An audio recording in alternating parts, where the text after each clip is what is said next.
जय हिंद साथियों। आज का हमारा टॉपिक है अलंकार।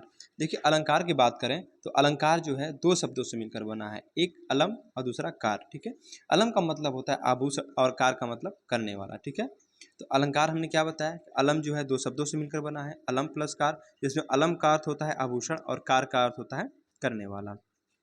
आइए परिभाषा की तरफ देखते हैं, परिभाषा क्या कहती है। देखिए, अलंकार की परिभाषा ये कहती है कि अलंकार जो है ना, अलंकार किसी काव्य की शोभा को बढ़ाते हैं। ठीक, अलंकार अलंकार क्या करते हैं, किसी काव्य की शोभा को बढ़ाते हैं, या अलंकार काव्य का अनिवार्य गुण है। किसके अनुसार? केशवदास के अनुसार। तो केशवदास ने क्या कहा था, जो अलंकार है ना वो काव्य का अनिवार्य गुण है। राइट, अब हम बात करेंगे अलंकार की भेद की।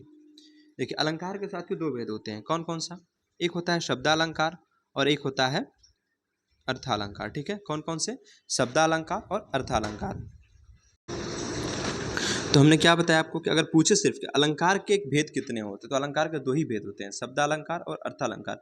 लेकिन अगर पूछ दे कि अलंकार के टोटल कितने भेद होते हैं, तो अलंकार के साथ कुल 3 भेद होते हैं। ठीक है, कौन कौन से? शब्दालंकार, अर्थालंकार और एक है उभयालंकार। कौन सा? उभयालंकार। राइट, चलिए आगे हम बात करेंगे। अब सबसे पहले शब्दालंकार की। शब्दालंकार होता क्या है? देखिए, अगर बात करें शब्दालंकार की, तो वाक्य में शब्दों के कारण जो चमत्कार, ठीक है, पैदा होता है उसे शब्दालंकार कहते हैं। मान लीजिए कोई वाक्य है, उसमें जो शब्द के कारण जो चमत्कार उत्पन्न होगा ना, वहां पे शब्दालंकार होता है। राइट, अब शब्दालंकार के साथ ही 5 भेद होते हैं। कितने होते हैं? 5 भेद होते हैं। कौन कौन से? आइए देखते हैं।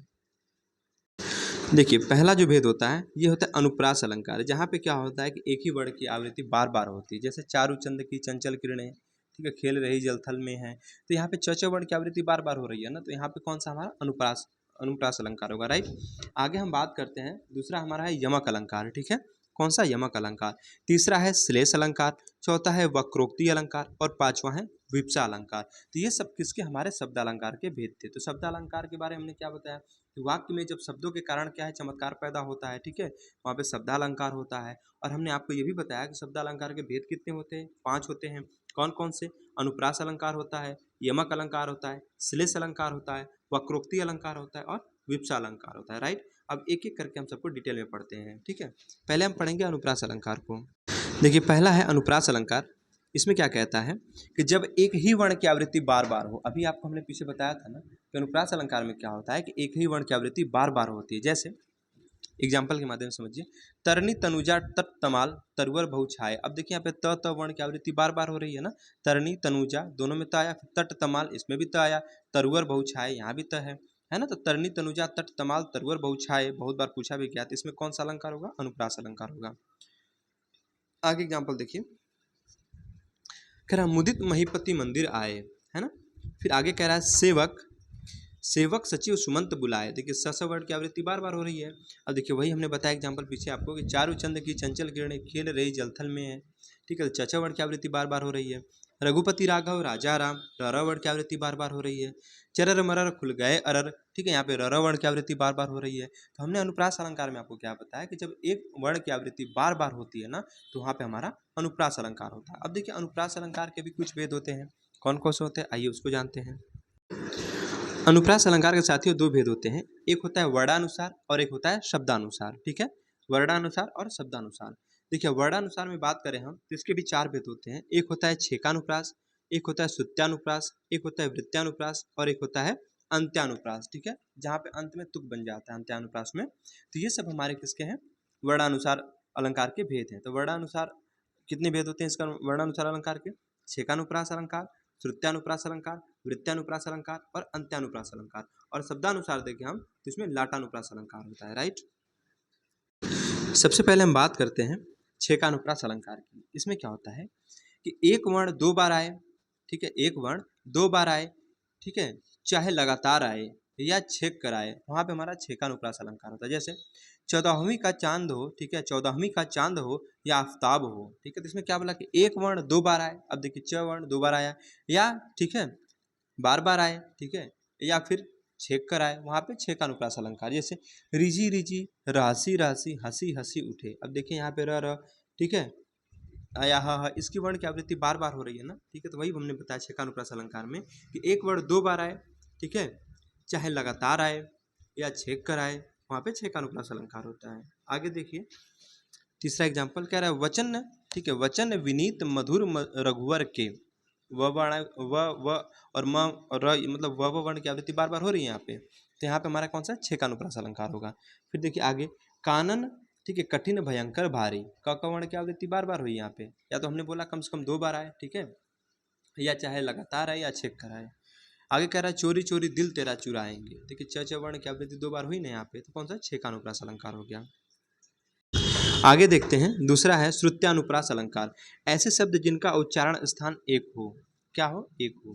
तो श्रुत्यानुप्रास अलंकार में हमने क्या बताया कि ऐसे शब्द जिनका उच्चारण स्थान एक हो, जैसे हम बात करें दंतव्य स्थल की, देखिए एग्जाम्पल कह रहा है दिनांत था ये दिनांत डूबते, क्या था, दिनांत था ये दिनांत डूबते, तो ये दंतव्य स्थल है ना यहाँ पे, ठीक है, वही कह रहा है। फिर देखिए ता दिन दान दिन धन धानी, ये सब किसके हैं, श्रुत्यानुप्रास अलंकार के उदाहरण हैं। अब हम बात करेंगे वृत्यानुप्रास अलंकार की। देखिए अनुप्रास अलंकार के सभी उदाहरण जो है वृत्यानुप्रास अलंकार के उदाहरण होते हैं, ठीक। अब देखिए अनुप्रास अलंकार में हमने क्या बताया था, एक वर्ण की आवृत्ति बार बार होती है ना, तो वही कह रहा है कि जो अनुप्रास अलंकार के जितने भी उदाहरण होते हैं ना, सब वृत्यानुप्रास अलंकार के उदाहरण होते हैं। जैसे धीरे धीरे से मेरी जिंदगी में आना, ठंडे ठंडे पानी से नहाना चाहिए, ठीक है, ये सब हमारे वृत्यानुप्रास अलंकार के उदाहरण हैं। देखिए अंत्यानुप्रास अलंकार, अभी हमने पीछे आपको बताया कि क्या होता है, अंत में तुक बनती है। जैसे पहला एग्जाम्पल देखिए, कह रहा है लगा दी किसने आकर आग, अब देखिए यहाँ पे आग है लास्ट में, फिर कह रहा है कहाँ था तू संशय के नाग, अब आग और नाग इन दोनों से क्या तुक बना यहाँ पे ना, तो वही कह रहा है कि इसमें क्या होता है अंत्यानुप्रास अलंकार में कि अंत में तुक बनता है यहाँ पे ना।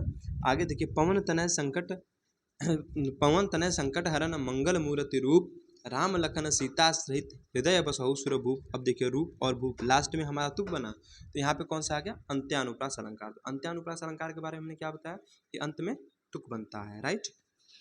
आगे है लाटानुप्रास अलंकार, देखिए पूरी पंक्ति पुनरावृत्त होती है, ठीक है। जैसे समझिए पहला एग्जाम्पल कह रहा है उससे रोको जाने मत दो, उसे रोको जाने मत दो, अब पूरी पंक्ति फिर रिपीट कैसे होगी, देखिए आगे कह रहा है उसे रोको मत जाने दो, मतलब क्या, देखिए ऊपर की पंक्ति और नीचे की पंक्ति पूरी रिपीट हुई है लेकिन अर्थ अलग अलग हो गया यहाँ पे। देखिए अब ऐसे कैसे अर्थ होगा समझिए, उसे रोको मतलब रोकने की बात कर रहा है, उसे रोको मत जाने दो, ठीक है, और नीचे वाली पंक्ति में कह रहा है कि उसे रोको मत, रोकना नहीं है उसको, उसे रोको मत जाने दो, ठीक है, एक दूसरे का विपरीत भाव यहाँ पे भी हो गया।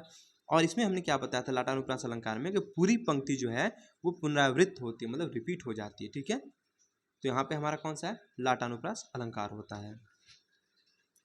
अगला एग्जाम्पल कह रहा मांगी नाव न केवट आना, मांगी नाव मतलब नाव मांगने की बात कर रहा है ना, कि मांगी नाव न केवट आना, और नीचे क्या कह रहा है, मांगी नाव न, ठीक है, केवट आना, मतलब यहाँ पे क्या है, देखिए ऊपर वाली पंक्ति और नीचे वाली पंक्ति दोनों बिल्कुल रिपीट हो गई है, ठीक है, हुबहू जैसे ऊपर है वैसे नीचे भी पंक्ति है, ठीक है। तो वही कह रहा है कि लाटानुप्रास अलंकार में कि यहाँ पे क्या होता है कि जो पूरी पंक्ति होती है ना वो पुनरावृत्त होती है, क्या होती है, पुनरावृत्त होती है, मतलब रिपीट हो जाती है, ठीक है। अब साथियों हम बात करेंगे यमक अलंकार की, ठीक है, अनुप्रास अलंकार हमारा खत्म हो गया, उसके भेद भी खत्म हो गए। अब हम बात करेंगे यमक अलंकार की। देखिए यहाँ पे क्या होता है, यहाँ पर दो समान शब्द आएंगे, ठीक है, दो समान शब्द आएंगे लेकिन इनके अर्थ क्या होंगे, अलग अलग होंगे। जैसे एग्जाम्पल के माध्यम से बहुत बेहतर समझ में आएगा। देखिए कह रहा है पहला एग्जाम्पल, काली घटा का घमंड घटा, देखिए एक घटा का मतलब होता है बादल और एक घटा का मतलब होता है कम होना। तो यहाँ पे हमने क्या बताया कि यहाँ पर जो होता है दो समान शब्द आएंगे, देखिए एक घटा और यहाँ घटा, ये दोनों समान शब्द है ना, लेकिन इनके अर्थ अपने अलग अलग होंगे, मतलब समान दो शब्द होंगे यहाँ पे लेकिन दोनों उन समान शब्दों के अर्थ अलग अलग होंगे। जैसे काली घटा का घमंड घटा, अब काली घटा मतलब काले बादल को कह रहा है, अब घमंड घटा मतलब घमंड को कम होने की बात कर रहा है, तो मतलब एक घटा का मतलब बादल होता है और एक घटा का मतलब कम होना होता है, राइट। आगे देखिए कह रहा है कनक कनक ते 100 गुनी मादकता अधिकाय, एक कनक में सोना होता है और एक कनक में धतूरा होता है, लेकिन ये दोनों एक ही शब्द है ना, दोनों समान शब्द है ना यहाँ पे, ठीक है। आगे देखिए ये बहुत बार पूछा गया, यूपीएसआई 2017 में भी ये एग्जाम्पल कई बार पूछा गया है कि जे 3 बेर खाती थे, ठीक है, जे 3 बेर खाती थी ते 3 बेर खाती है, मतलब एक बेर का मतलब क्या होता है, एक बेर का मतलब फल होता है, जो खाने वाला फल होता है, और एक बेर का मतलब समय की बात कर रहा है यहाँ पे, ठीक है। तो यमक अलंकार में हमने क्या बताया कि यहाँ पर दो समान शब्द आएंगे, ठीक है, यमक अलंकार में दो समान शब्द आएंगे लेकिन उनके अर्थ क्या होंगे, अलग अलग होंगे, राइट। अभी हमने बताया जैसे काली घटा का घमंड घटा, एक घटा का मतलब बादल और एक घटा का मतलब कम होना, और दोनों घटा क्या है, समान शब्द है और दोनों के अर्थ क्या है, अलग अलग है, राइट। आगे देखिए यमक अलंकार के ही उदाहरण है। कह रहा है सारंग ले सारंग चली। अब देखिए सारंग और सारंग दो समान शब्द हैं और इन दोनों के अर्थ यहाँ पे अलग अलग हैं। एक सारंग का मतलब खड़ा होता है और एक सारंग हम सुंदरी को कहते हैं, ठीक है। तो सारंग ले सारंग चली, ठीक है। आगे देखिए कहता है सजना है मुझे सजना के लिए। अब देखिए एक सजना का मतलब सजावट होता है और एक सजना का मतलब प्रीतम, जो स्त्रियां अपने हस्बैंड को कहती हैं ना सजना, ठीक है, उनकी बात कर रहे हैं यहाँ पे। तो सजना है मुझे सजना के लिए, ठीक है। यहाँ पे क्या दो समान शब्द आए हैं और इन दोनों समान शब्दों के क्या है अर्थ अलग अलग हैं, ठीक है। तो ये हमारे क्या है यमक अलंकार है, राइट। आगे देखिए जेते तुम तारे तेते न नभ के, जेते तुम तारे तेते न नभ में तारे हैं। अब देखिए एक तारे का मतलब क्या नहीं कहते कि उनका लड़का तार दिया, तार मतलब क्या पार उतार दिया मतलब, ठीक है। और एक तारे मतलब नक्षत्र, जो हमारे आकाश में जो तारे होते हैं उनकी बात कर रहा है, ठीक है। तो यहाँ पे देखिए तारे तारे दोनों समान ही शब्द है ना, एक ही शब्द है, लेकिन यहाँ पे साथियों क्या है इन दोनों के अर्थ अलग अलग होंगे, ठीक है। क्या है अलग अलग हैं। अब साथियों देखिए हमारा यमक अलंकार खत्म हो गया। अब हम बात करेंगे श्लेष अलंकार की। सबसे पहली बात यह है कि एग्जाम में कई बार पूछा गया है कि श्लेष का अर्थ क्या होता है। तो देखिए जो श्लेष का अर्थ होता है ना वो होता है चिपकना। क्या होता है चिपकना। देखिए जहाँ एक शब्द हो और उसके अर्थ अनेक हो। यमक अलंकार में हमने क्या देखा था, समान शब्द दो बार आए और दोनों के अर्थ अलग अलग हो, लेकिन यहाँ ये कह रहा है श्लेष अलंकार में कि जहाँ शब्द एक हो और उनके अर्थ अनेक हो, ठीक है। ये शब्द एक होगा और उन शब्द के अनेक अर्थ होंगे, वहाँ पे श्लेष अलंकार होगा। देखिए जैसे कह रहा है मंगन को देख पट देती बार बार है। मंगन को देख पट देती बार बार है। मंगन मतलब मांगने वाली, जो दरवाजे पे नहीं मांगने वाली आती है उनकी बात यहाँ पे कर रहा है। देखिए एक पट का मतलब होता है वस्त्र, ठीक है। पट का मतलब वस्त्र होता है और एक पट का मतलब होता है दरवाजा। मतलब एक ही शब्द आया है ना यहाँ पे पट, इस शब्द के अर्थ दोनों जगह अलग अलग है, ठीक है। सॉरी इस पट के दो अर्थ हैं, एक है वस्त्र और एक है दरवाजा, ठीक है। तो मंगन को देख पट देती बार बार है, ठीक है। तो इसमें क्या है एक पट का मतलब वस्त्र हो गया और एक पट का मतलब दरवाजा हो गया। तो शब्द तो एक ही है और इस एक शब्द के अनेक अर्थ हैं, मतलब दो अर्थ यहाँ पे है, राइट। तो हमारा कौन सा श्लेष अलंकार हुआ। दूसरा देखते हैं, कह रहा जो रहीम गति दीप की कुल कपुत गति सोए, बारह उजियारे करे बढ़े अंधेरो होए। अब बात है बारे की, ठीक है। देखिए एक बारे का मतलब क्या होता है, बारे मतलब होता है एक बचपन, बचपन को भी हम बारे कहते हैं। और बारे मतलब जलना, ठीक है। बारे मतलब जलना। और बढ़े, बढ़े मतलब बुझना भी होता है और बढ़े मतलब बड़े होना भी होता है। देखिए यहाँ पे क्या है शब्द तो एक ही है लेकिन इसके अर्थ दो यहाँ पे निकल रहे हैं। यहाँ भी देखिए शब्द एक ही है लेकिन अर्थ दो निकल रहे हैं यहाँ पे। तो हमने श्लेष अलंकार में आपको यही बताया था कि यहाँ पे क्या होता है कि शब्द एक होगा और उसके अर्थ अनेक होंगे, राइट। चलिए आगे चलते हैं अगले एग्जाम्पल पे। देखिए श्लेष अलंकार के एग्जाम्पल ये भी हैं। प्रियतम बतला दो मेरा लाल कहाँ है, ठीक। लाल हम बच्चे को भी कहते हैं और लाल रत्न को भी कहते हैं, ठीक है। लाल बच्चे को भी कहते हैं, जब बच्चा छोटा तो नहीं कहते मेरा लाल है, ठीक है। तो लाल बच्चे को भी कहते हैं और लाल रत्न को भी कहते हैं। तो शब्द तो एक है ना। और यहाँ पे क्या इस एक शब्द के दो अर्थ आ रहे हैं, ठीक है। तो यहाँ पे कौन सा श्लेष अलंकार होगा, राइट। आगे देखिए कह रहा है सुंदरवन, ठीक है, सॉरी सुवरन, सुवरन को ढूंढत फिरत कवि व्यभिचारी चोर। अब देखिए ये कोई जरूरी नहीं है कि एक शब्द के दो ही अर्थ होंगे। हमने क्या बताया था श्लेष अलंकार में कि शब्द एक होगा उस शब्द के अनेक अर्थ होंगे, मतलब कम से कम दो हो सकते हैं और दो से ज्यादा भी हो सकते हैं, ठीक है। अब देखिए सुवरन का मतलब एक रूप रंग होता है, सोना भी होता है और अच्छे शब्द भी होता है, ठीक है। तो सुवरन को ढूंढत फिरत कवि व्यभिचारी चोर, यहाँ पे सुवरन के कितने तीन अर्थ हो गए, रूप रंग हो गया, सोना हो गया और अच्छे विचार हो गया। तो हमारा कौन सा श्लेष अलंकार। तो श्लेष में हमने क्या बताया आपको, पहली बात कि श्लेष का अर्थ पूछे तो श्लेष का अर्थ होता है चिपकना, ठीक है। श्लेष का अर्थ क्या होता है चिपकना। और हमने सबसे बड़ी चीज आपको ये बताया श्लेष अलंकार में कि यहाँ पे शब्द एक होगा और एक शब्द के अनेक अर्थ होंगे, मतलब कम से कम दो अर्थ तो होंगे ही होंगे और शब्द एक ही होगा आपका श्लेष अलंकार में, ठीक है। अब हम बात करेंगे विप्सा अलंकार की, ठीक है। देखिए विप्सा अलंकार में क्या होता है कि जब अत्यंत आदर के साथ में शब्दों की पुनरावृत्ति होती है। इसमें क्या होता है विप्सा अलंकार में ना कि जब अत्यंत आदर के साथ में शब्दों की पुनरावृत्ति होगी। क्या होगी पुनरावृत्ति, मतलब शब्द रिपीट होंगे, वो भी कैसे आदर के साथ में। जैसे हरे हरे है ना, राम राम, भाई ये एक आदर सूचक शब्द है ना, हरे हरे राम राम, ठीक है। फिर देखिए शिव शिव कहते हो क्या, तो यहाँ पे आदर सूचक शब्द हैं हमारे, आदर सूचक शब्द हैं जैसे शिव शिव आदर सूचक शब्द है। और यहाँ पे क्या हो रहा है उसका रिपीटेशन हो रहा है, मतलब यहाँ पे पुनरावृत्ति हो रही है शब्दों की। देखिए मधुर मधुर मेरे दीपक जल, अब मधुर मधुर, ठीक है, कैसे हैं ये आदर वाले शब्द हैं और इनकी क्या है शब्दों के रिपीट भी हो रहे हैं। ये राधे राधे, ठीक है, ये भी हमारे हैं। हर हर महादेव, तो हर हर महादेव, ठीक है, ये भी आदर सूचक शब्द हैं और इनकी रिपीट हो रही, मतलब यहाँ पे ये रिपीट हो रहे हैं।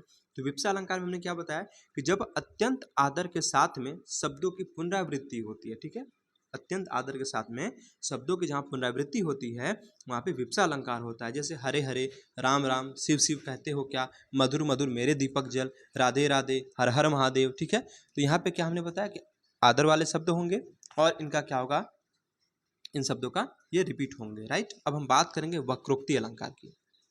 देखिए वक्रोक्ति अलंकार ये बहुत ही मजेदार अलंकार है। देखिए जब वक्ता, ठीक है, जब वक्ता की बात को श्रोता यानी सुनने वाला, वक्ता मतलब कहने वाला, श्रोता मतलब सुनने वाला, ठीक है, जब वक्ता की बात को श्रोता उल्टा समझ ले अर्थात कोई अन्य अर्थ निकाल ले। ठीक है, जैसे बहुत बार आपने अपने आम लाइफ में देखा होगा कि हम कुछ कहना और चाहते हैं, है ना, सामने वाला उसका कुछ और अर्थ निकाल लेता है, तो वही हमारा वक्रोक्ति अलंकार होता है। ठीक है, तो वक्रोक्ति अलंकार में हमने क्या बताया कि जब वक्ता की बात को श्रोता, ठीक है, उल्टा समझ लेता है तो वहाँ पे, ठीक है, या उसका ऐसे कहें कि जब वक्रोक्ता की बात को जब वक्ता की बात को वक्रोक्ता जब वक्ता की बात को श्रोता, ठीक है, वक्ता मतलब बोलने वाला, व्यक्त करने वाला, और श्रोता मतलब सुनने वाला। ठीक है, जब वक्ता की बात को श्रोता उल्टा समझ लेता है ना, ठीक है, उल्टा समझ ले और कोई अन्य अर्थ निकाल लेता है तो वहाँ पे वक्रोक्ति अलंकार होता है। जैसे कौन तुम मैं घनश्याम, घनश्याम मतलब कृष्ण और घनश्याम मतलब काले बादल भी होता है। तो बरसों की जाए, देखिए पूरा सार ऐसे है कि एक बार राधा जी अंदर रूम मतलब रूम के अंदर बैठी हुई थी, कृष्ण जी आए, ठीक, और दरवाजे को खटखटाए।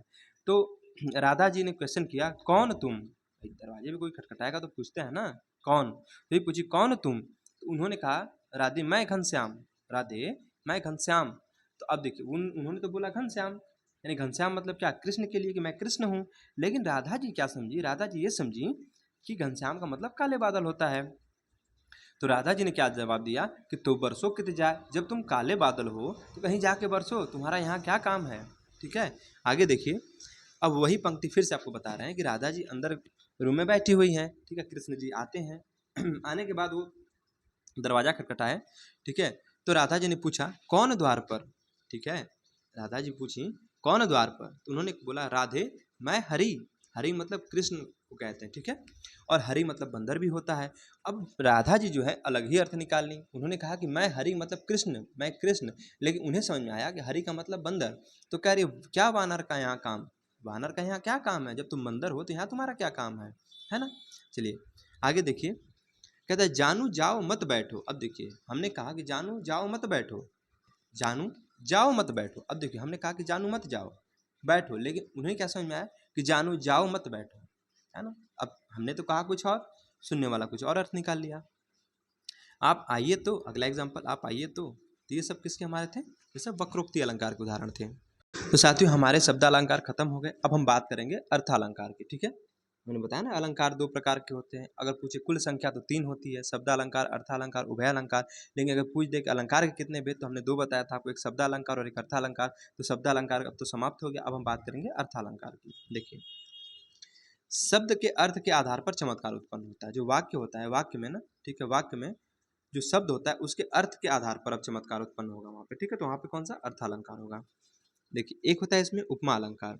उपमा अलंकार क्या होता है, वह अलंकार जिससे उपमेय की तुलना उपमान से की जाए। उपमा अलंकार क्या होता है कि वह अलंकार होता है कि जिसमें उपमेय की तुलना उपमान से की जाए, उपमा अलंकार होता है।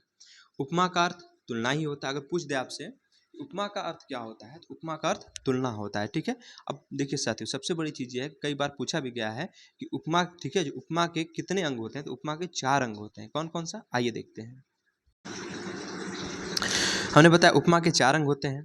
देखिए पहला होता है उपमेय, जिसकी तुलना हो, जिसकी तुलना हो, जैसे झील सी गहरी आंखें, ठीक है, झील सी गहरी आंखें। अब तुलना किसकी हो रही है यहाँ पे, आंखों की हो रही है ना, आंखों की हो रही है तुलना ना, तो जिसकी तुलना हो उसे उपमेय कहते हैं, और जिससे तुलना हो उसको उपमान कहेंगे। अब देखिए झील सी गहरी आंखें, तुलना किससे हो रही है, झील से, ठीक है, तो झील हमारी क्या यहाँ पे हो गई, उपमान हो गया। वाचक शब्द क्या होता है, जैसे सा से सरिस, ठीक है, जैसे सम समान, ये सब क्या है, ये सब वाचक शब्द हैं। और समान धर्म क्या होते हैं, जो गुण उपमेय और उपमान, ठीक है, इन दोनों में समान हो, क्या हो, समान हो। ठीक है, ये हमारे समान धर्म होते हैं। एक बार फिर से देख लीजिए, उपमा अलंकार के बारे में क्या बताया कि वह अलंकार जिसमें उपमेय की तुलना उपमान से की जाती है। ठीक है, उपमेय की तुलना उपमान से की जाती है। अब हमने बताया कि उपमा अलंकार पहले ये समझिए कि उपमा का अर्थ क्या होता है। उपमा का अर्थ ही तुलना होता है, ठीक है। उपमा के अंग हमने बताया, उपमा के 4 अंग होते हैं। पहला होता है उपमेय, दूसरा होता है उपमान, तीसरा होता है वाचक शब्द और चौथा आता है समान धर्म। उपमेय के बारे में हमने क्या बताया कि जिसकी तुलना हो उसे उपमेय कहते हैं। जैसे हमने बताया झील से गहरी आंखें, आंखों की तुलना हो रही है तो हमारा उपमेय हो गया। और उपमान क्या होता है कि जिससे तुलना की जाती है। तो हमारे यहाँ पे आंखों की तुलना किससे की गई है? झील से। तो झील हमारा क्या है? उपमान हो गया। वाचक शब्द सा से सरिस, ठीक है, जैसे सम समान, ये सब क्या हमारे, ये सब वाचक शब्द हैं। और समान धर्म के बारे में क्या बताया कि ये वे गुण होते हैं जो उपमेय और उपमान दोनों में क्या होते हैं? समान होते हैं, यानी समान धर्म कहलाते हैं। राइट। देखिए पीपर पात सरिस मंडोला, हमने क्या बताया उपमेय क्या होता है? जिसकी तुलना की जाती है। तो मन की तुलना की है ना, कि मन की जो, ऐसे ये कह रहा है कि पीपर पात सरिस मंडोला, जो मन है वो पीपर के पत्ते की भांति डोल रहा है, ठीक है। मन क्या है? पीपर के पत्ते की जैसे डोल रहा है।